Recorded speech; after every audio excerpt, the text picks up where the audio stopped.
কঁঠালৰ গুটিৰ ৰহস্যনো কি? সঁচাকৈ কঁঠালৰ গুটিয়ে কৰোনা ভাইৰাছ প্ৰতিৰোধ কৰিব পাৰে নেকি? Hello everyone, I am a nutrition coach and my name is Angana Goswami. আজি এই ভিডিওটোৰ জৰিয়তে আমি আলোচনা কৰিম কঁঠালৰ গুটিৰ ৰহস্যৰ বিষয়ে, অৰ্থাৎ কঁঠালৰ গুটিৰ গুণাগুণ সম্পৰ্কে। আৰু সঁচাকৈ কঁঠালৰ গুটিয়ে কৰোনা ভাইৰাছ ৰোধ কৰিব পাৰে নেকি?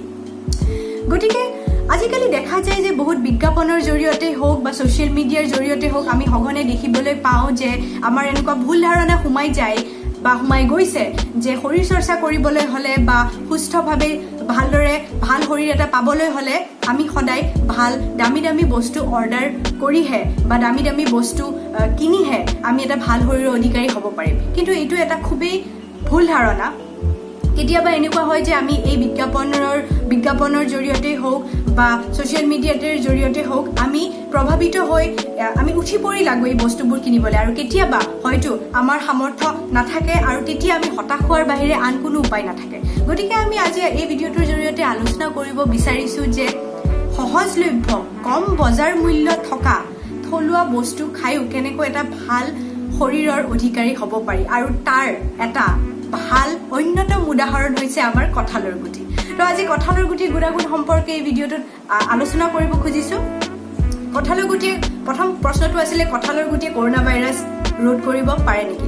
নিশ্চয় পাৰে, কাৰণ কৰোনা ভাইৰাছৰ যিহেতু এতিয়া মেডিচিন ওলোৱা নাই আৰু ভেকচিনেশ্যনৰ কাম চলি আছে, আৰু আমি খুবেই আশাবাদী যে অতি সোনকালে আমি ভেকচিন পাম কৰোনা ভাইৰাছৰ লগত যুঁজিবলৈ। কিন্তু সদ্যহতে আমি কৰোনা ভাইৰাছৰ লগত যুঁজ দিবলৈ যিটো আমাৰ অস্ত্ৰ আছে আমাৰ হাতত, সেইটো হৈছে আমাৰ শৰীৰত থকা ৰোগ প্ৰতিৰোধ কৰা ক্ষমতা, যিটোক আমি ইমিউনিটি বুলি কওঁ। আৰু ইমিউনিটি ষ্ট্ৰং কৰি ৰাখিবলৈ হ'লে আমাক খুবেই প্ৰয়োজনীয় নিউট্ৰিয়েণ্ট যিটো হয় সেইটোক আমি মাইক্ৰ' নিউট্ৰিয়েণ্ট বুলি কওঁ। ভাইটামিনছ এণ্ড মিনাৰেলছ একেলগে মাইক্ৰ' নিউট্ৰিয়েণ্ট। আৰু আমি আলোচনা কৰি থকা কঁঠালৰ গুটি প্ৰচুৰ পৰিমাণে ভাইটামিনছ আছে, প্ৰচুৰ পৰিমাণে ভাইটামিন বি আছে, প্ৰচুৰ পৰিমাণে এণ্টি অক্সিডেণ্ট আছে, ফাইবাৰ আছে, যিয়ে আমাক অকল কৰোনাৰ লগত যুঁজিবলৈ ৰোগ প্ৰতিৰোধ ক্ষমতা বৃদ্ধি কৰাই নহয়, তাৰ আনুষংগিক কিছুমান দিশ, ধৰক diabetes, blood cholesterol, blood pressure, আৰু লগতে ভাল ধুনীয়া স্কিন আৰু হেয়াৰ পাবলৈও আমাক সহায় কৰিব।